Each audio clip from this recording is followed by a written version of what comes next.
Muy buenas tardes. Gracias por estar con nosotros una vez más en esta su programación en español del Canal 17. Les saluda Pedro Corso, periodista de Radio Martí. Hoy tenemos invitado a un amigo de esta casa y a un amigo personal. Un hombre que conoce profundamente el continente, sus cosas positivas, negativas, los errores que hemos cometido, los aciertos que tenemos.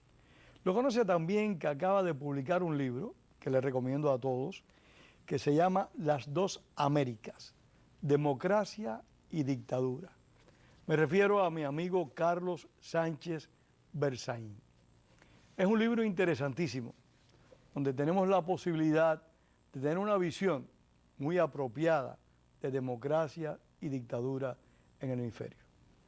En base a este libro va a ser nuestra conversación de hoy, pero por supuesto también vamos a abordar los temas de última actualidad que han tenido lugar en nuestro hemisferio, en nuestro continente americano. Así que Carlos Sánchez Berzaín, gracias por venir una vez más a Opiniones. Encantado, Pedro, tú siempre tan generoso y agradecido de estar nuevamente en el programa. Un saludo a tu tremenda audiencia.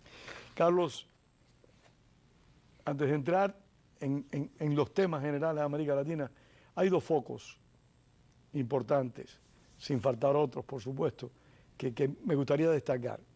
Y son los recientes comicios que tuvieron lugar en Ecuador y los acontecimientos que en el momento en que está saliendo al aire este programa están teniendo lugar en Venezuela. Háblame de Ecuador primero, de estas elecciones. Bueno, eso nos lleva al tema del libro.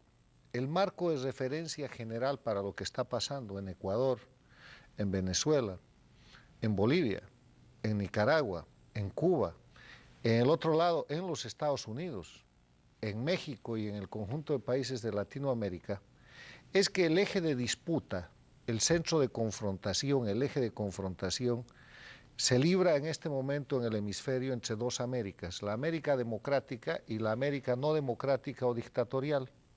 La América dictatorial liderada por el centro de ese neocolonialismo comunista, que es Cuba, que es la Cuba castrista, e integrada por Venezuela como su fuente más importante de financiamiento, no solo con petróleo, sino con narcotráfico, integrada por el Ecuador, por Bolivia y por Nicaragua, y que todavía somete un conjunto de países, los países del Petrocaribe y otros, que demuestran su poder en el marco de la OEA, donde, siendo 36 los miembros de la OEA, Cuba suspendida 35 miembros activos.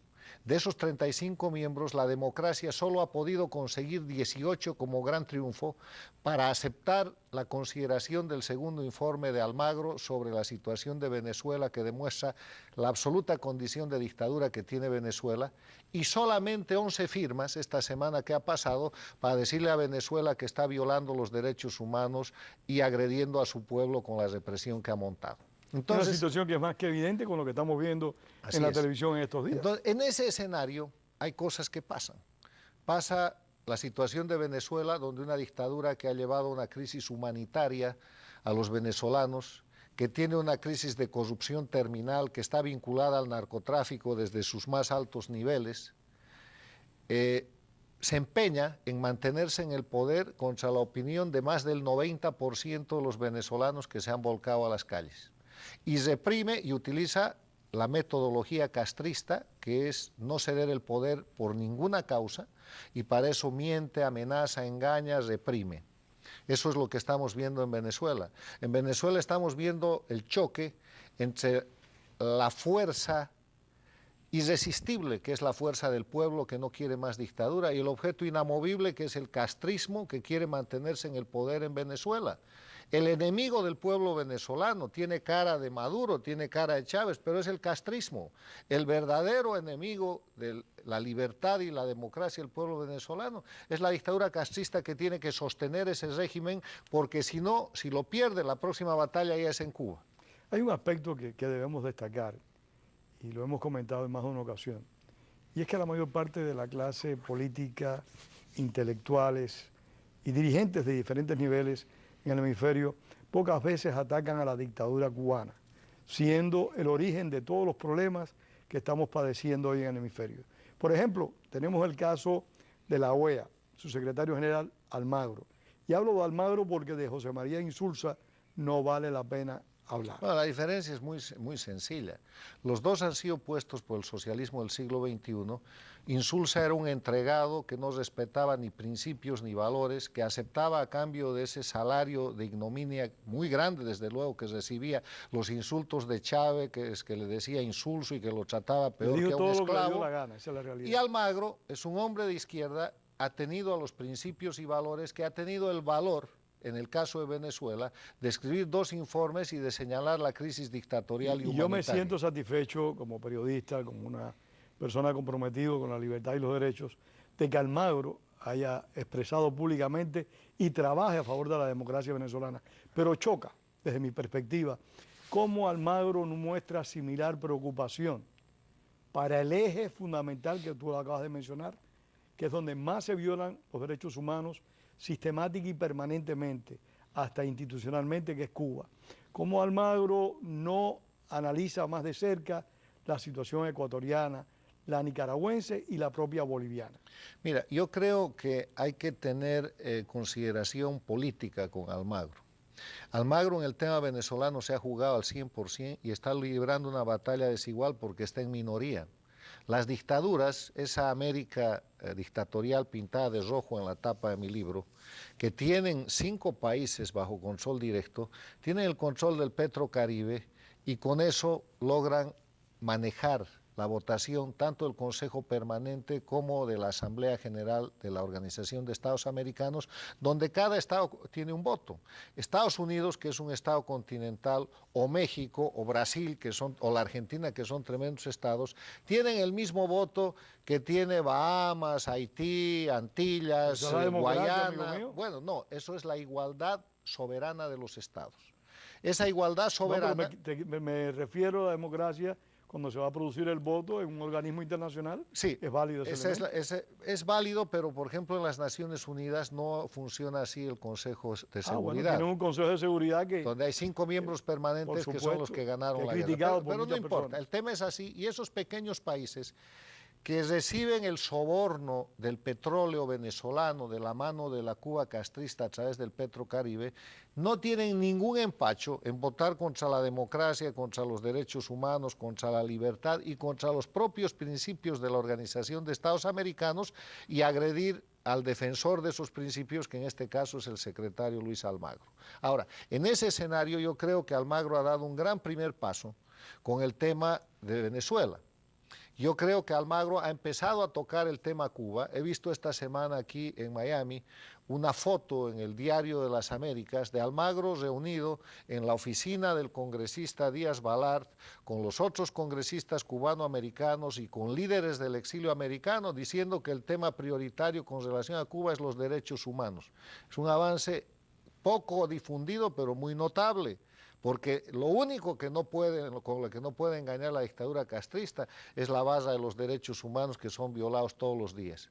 Te pueden inclusive mentir con una apertura educativa, una apertura de negocios, pero el tema de derechos humanos... Que mienten con mucha habilidad. Okay. No entonces, en ese escenario yo creo que Almagro, entre luces y sombras, ha cometido el gravísimo error de nombrar cabeza de los delegados, de los observadores electorales a la elección del Ecuador, y ahora entramos al Ecuador, a Leonel Fernández, el expresidente de República Dominicana, un país del socialismo del siglo XXI, del Petrocaribe, sometido al petróleo cubano. Y que siempre demostró estar muy próximo a Hugo Chávez y a Nicolás Maduro. Que tiene la opinión de que Chávez es un hombre de la historia latinoamericana, la luz que ilumina la historia de América Latina, que tiene una opinión casi reverencial hacia el dictador asesino Fidel Castro y hacia el castrismo, y que va de observador principal a las elecciones del Ecuador, y que antes de 24 horas de que se haya cerrado la votación,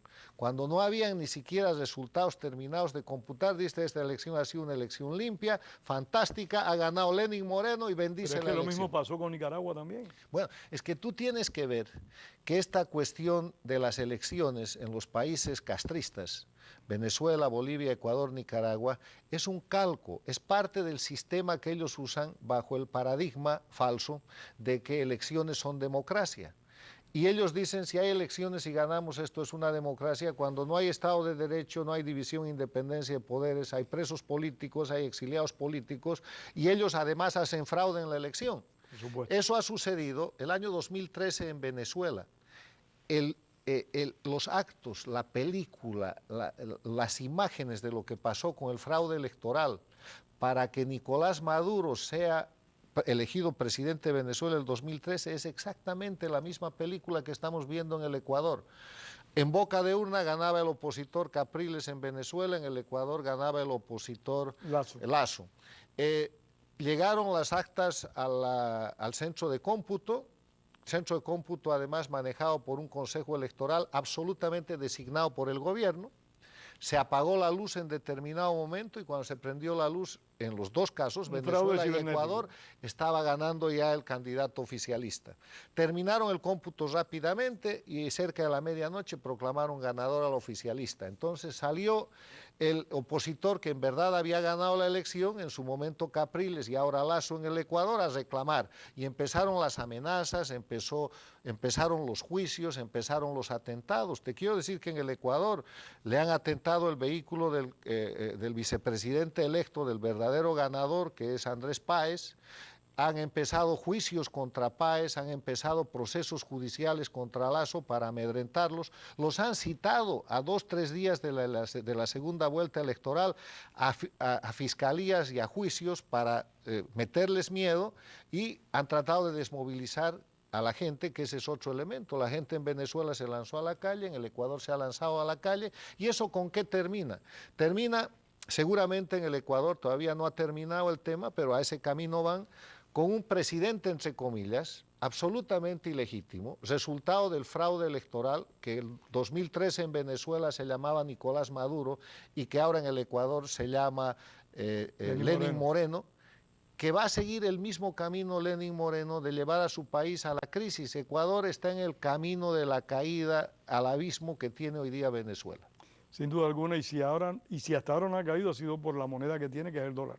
Sí, pero si no, se habría derrumbado también por la inflación y todo lo demás. Sí, además de eso yo te voy a decir por qué no ha caído, porque ha jugado con la imagen de una posibilidad de cambio. Correa diciendo ha de haber elecciones, la gente creía que le podía ganar, desde el principio sabían que había fraude, pero no pensaron que el fraude iba a ser tan descarado. El verdadero ganador de esa elección es Lasso, Guillermo Lasso, y está exigiendo nada más el recuento de los votos. Pero Carlos, es un patrón de conducta que vimos también en los comicios que tuvieron lugar en Nicaragua este mismo año. A eso vamos. Pasó el lo mismo 2013 en Venezuela, el 2014 en Bolivia con Evo Morales. No te olvides que Evo Morales no perdió el referéndum y quiere hacer otro más. No podía ser candidato el 2014 por su propia constitución. Entonces acudió a su tribunal constitucional y el tribunal lo habilitó. Y después todo el fraude electoral del castrismo, en el socialismo del siglo XXI, empieza con el registro ciudadano. Sigue con la identificación personal, continúa con el establecimiento de circunscripciones. Las autoridades electorales son todas de ellas, las nombran. Después viene el sistema de propaganda en la campaña. Ellos controlan los medios de publicidad, no hay libertad de prensa. Después escogen con quién van a librar la campaña electoral e inhabilitan a los candidatos que quieren, los persiguen judicialmente, los exilian. Viene el día de la elección y traen sus invitados, sus amigos como observadores, porque si no eres su amigo no te aceptan como observador. Si eres Leonel Fernández puedes ser observador internacional, pero si eres Ana Mercedes Díaz, que el gobierno de Correa la ha perseguido y la ha obligado a refugiarse en la embajada americana para que no sea observadora independiente, no puede ser observador. Entonces, son dueños del árbitro, de la cancha de fútbol, de la pelota, del público y de los árbitros, los 6 árbitros, y después son dueños del tablero. Aunque metas tú goles, le cargan los goles a su equipo y te terminan ganando. Tienen el control de todos los poderes públicos. Bueno. Saben usar todos los recursos del poder. Hay Pero que eso es reconocerlo. fraude, eso es un crimen. El fraude Sin es duda alguna crimen. que es un crimen. Y esa clase de crimen en cuanto al voto universal es violatorio de los derechos humanos. Uno de los derechos fundamentales que tiene el individuo en democracia es elegir sus gobernantes y le están Elegirlo violando los libremente y en derechos secreto. humanos. Bueno, entonces esa es la característica y de nuevo a la tapa del libro, porque si tú ves la tapa del libro has visto todo, el resto son cosas que todo se la irradia gente desde Cuba. conoce.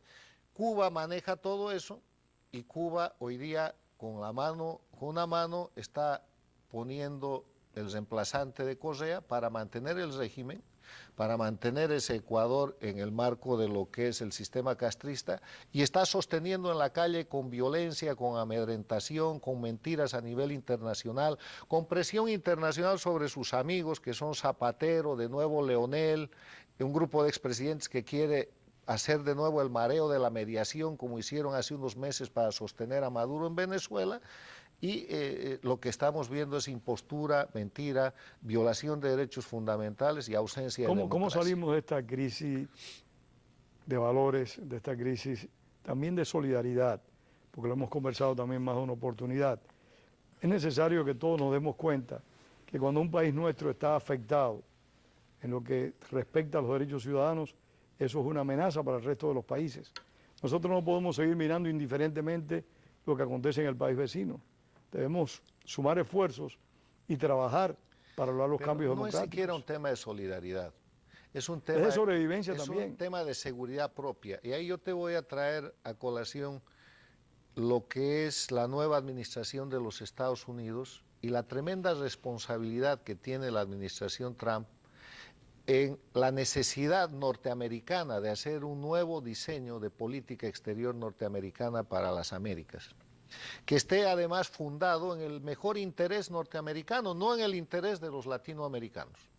Las tres más grandes amenazas que Estados Unidos tiene, narcotráfico, terrorismo de origen islámico, inmigración descontrolada, provienen de la América no democrática.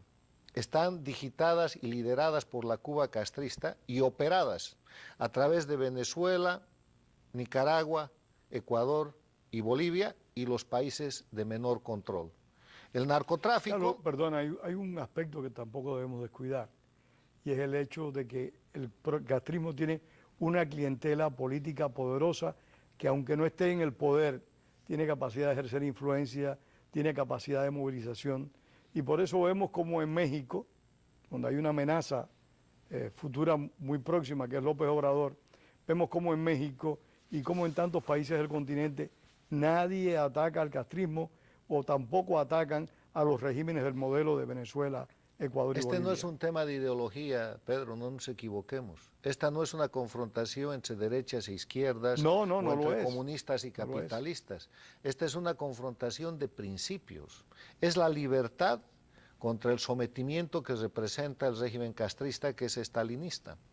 Es la democracia contra la opresión que representa el socialismo del siglo XXI, que es el invento del castrismo para reactivar para su refrescar foquismo de imagen. los 60, nada más. Es el respeto a los derechos humanos versus los presos políticos, la persecución política judicializada, los exiliados políticos, los torturados políticos que hoy día existen en Cuba, en Venezuela, en Bolivia, en Ecuador y en Nicaragua.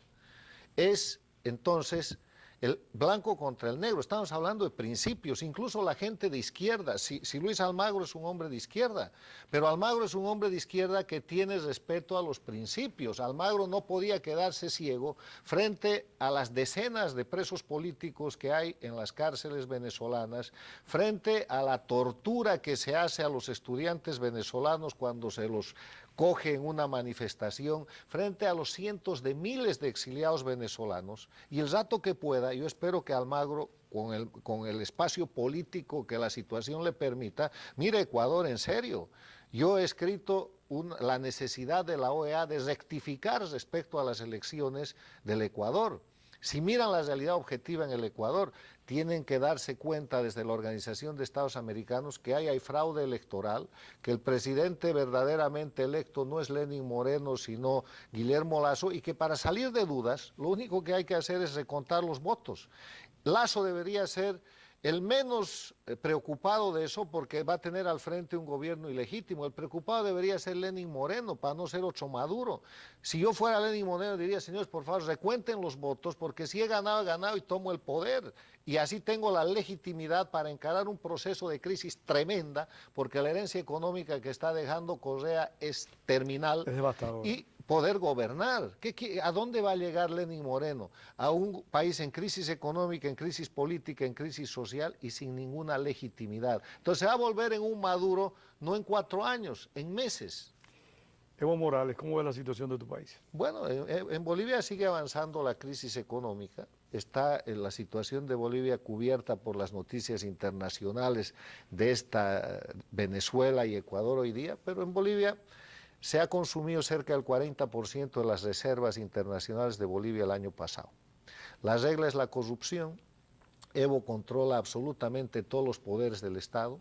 Si en algún momento Almagro se fijara en Bolivia e hiciera un formulario de lo que es uno de sus 2 informes, el primero o el segundo, o los 2, que ha hecho sobre Venezuela para Bolivia, encontraría que en Bolivia hay presos políticos, el exgobernador de Pando, los excomandantes democráticos del alto mando militar del 2003, estoy hablando de Leopoldo Fernández, estoy hablando de los generales Quiroga, Vélez, los generales que están presos en las cárceles, hay gobernadores perseguidos y presos, acaba de salir de la cárcel el gobernador del Beni, hay presos políticos de lo que fue la masacre del Hotel Las Américas el 2008, decenas de gente que está presa, acusada judicialmente por crímenes que el gobierno de Evo Morales ha cometido y que Evo Morales ha ordenado.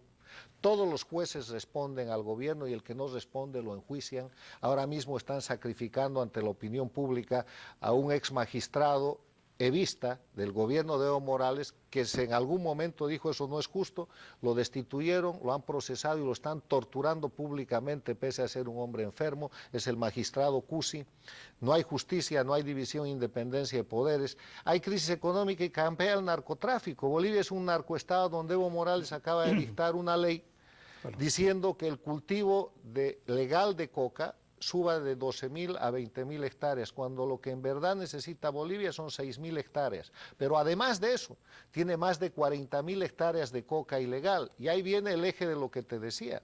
La amenaza del narcotráfico, o el negocio del narcotráfico en la otra mano, amenaza para las sociedades libres, Estados Unidos y todas las Américas, y negocio del narcotráfico para los socialistas del siglo XXI, se mueve en el eje de Caracas, donde se ha concentrado el hub de comercialización del narcotráfico que se nutre de la droga, de la cocaína que producen las FARC en Colombia y de la que produce Evo Morales, que ha convertido en narcoestado a Bolivia.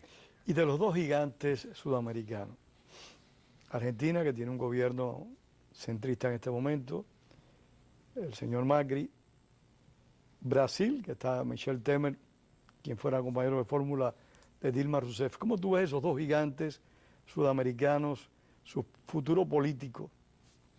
Son 2 gigantes heridos, porque son 2 gigantes que han estado cautivos. Han estado cautivos de la corruptela, del mal gobierno y del desastre que supone el castrismo, el socialismo del siglo XXI. El gobierno de los Kirchner en la Argentina ha sido un gobierno hipercorrupto, violador de los derechos humanos, ha destrozado la institucionalidad económica, jurídica, democrática y gracias a una Corte Federal, en el caso Clarín, se ha podido romper el control absoluto de aquello, han habido elecciones y se ha producido el triunfo de un presidente que, como tú dices, es centrista, pero es un presidente de minoría. El presidente Macri en la Argentina es un presidente que no tiene mayoría en el Congreso, entonces tiene que afrontar una crisis económica, tiene que afrontar la caída del populismo, donde hay que tomar medidas económicas que son de afectación social que no son importante, populares, que afectan a la ciudadanía. Así es, y que tiene que hacerlo en minoría. Entonces, el diagnóstico de la Argentina es un diagnóstico reservado, de gran optimismo, pero una realidad muy dura. Y Brasil es otro gigante que acaba de salir de la cautividad. Tú sabes que puede ser un gran atleta, puede ser un tipo extraordinario, pero si te meten cautivo, como en el caso brasilero, que ha estado cautivo desde el 2002 hasta el 2017, 15 años de cautividad, y que se ha demostrado, en manos Carlos, del PT, del Partido de los Trabajadores. Que el Partido de los Trabajadores es el partido de los corruptos. El centro de la corrupción más grande que ha corrompido toda América Latina a partir del Foro de Sao Paulo, con Lula y Rousseff, con el tema del Lava Jato, 15 empresas constructoras, donde la más notable es Odebrecht, que han hecho negociados bajo una sola consigna política. Esa es corrupción política, no empresarial. Los empresarios son un elemento de la corrupción. ¿Y sabes cuál era la consigna? La izquierda latinoamericana liderada por Cuba decidió que nunca más les iba a faltar plata y que iban a tener dinero como sea, que la década del 90 fue una década perdida para el castrismo y la extrema izquierda latinoamericana porque no tenían dinero. Y cuando Chávez entró al poder y se juntó con Castro, la consigna fue que nunca nos falte dinero. Empezó la corrupción. 3 años más tarde, el 2002, llega Lula al poder y consolidan un proceso de corrupción que todavía existe en los países del socialismo del siglo XXI, donde yo te digo, en Bolivia, la regla es la corrupción. ¿Por qué Evo Morales no destapa los contratos con empresas brasileras o con empresas chinas, donde han hecho sobreprecios y han tenido coimas que lo abarcan a él y a toda su gestión? Se acaba el tiempo, nos quedan 2 minutos. México con López Obrador. ¿Lo crees posible? Mira, yo creo que primero hay que ver el México actual, que es un México en crisis. Es posible que en el marco de la democracia López Obrador llegue al gobierno de México, pero eso depende de los mexicanos, todavía falta. Yo creo que hoy día en México hay que ver una crisis del sistema político que abarca también a López Obrador, no es una crisis de los partidos de centro y de derecha. Hay que ver el futuro de México y en eso los mexicanos tienen que tener una visión muy importante, porque cuando tú tienes la casa incendiándose, no la pagas con gasolina, tienes que buscar agua o extinguidor. La crisis de México, si la buscan solucionar con López Obrador, es como echarle gasolina al fuego, la van a quemar más rápido. Pero lamentablemente a veces nosotros nos votamos cuando hacemos uso de nuestro derecho. Óyeme, en Venezuela se votó por un militar golpista, como un ejemplo de democracia. Mira, yo te quiero decir... En Cuba se gritó en las calles... Sí, pero ¿elecciones para qué? Lo que tú estás diciendo equivale a echarle la culpa a la niña violada porque tenía la falda muy corta. No. En este caso no hay niña violada. El tema de Venezuela es que llegó un Chávez democráticamente, pero rompió la democracia, cambió la Constitución. Pero llegó un Chávez que ya había violado la Constitución cuando intentó dar el golpe de Estado. Bueno, pero eso no del lo hizo 4 de febrero del 92. Eso lo hizo un gobierno que le firmó una amnistía, no el pueblo, y después vino todo lo demás. En ese caso yo te digo, uno de los grandes mea culpas que yo he escuchado de diferentes analistas y de gente de Venezuela es precisamente la habilitación de Chávez. Ahora, esta gente te engaña. Hitler en su momento también era un salvador de Alemania y mira dónde los llevó. Pero el problema es que los dos, y lamentablemente se nos fue el tiempo, los dos personajes de esta charla más importantes, Hugo Chávez y Fidel Castro. Son dos criminales a los que la dos historia personas castigará. que se sabían quiénes eran. Y si la gente los abrazaron, fue porque realmente cometieron un gravísimo error, en su mayoría conscientemente. Y se acabó el tiempo, Carlos. Lo lamento mucho. Otra charla tenemos que llevar. Sobre el tema. Seguro. Gracias a ustedes por haber compartido con nosotros esta tarde. Y recuerden, como decía el apóstol José Martí, la palabra es para decir la verdad y no para encubrirla. Gracias a Sánchez Berzaín y gracias a ustedes. Les esperamos el próximo domingo.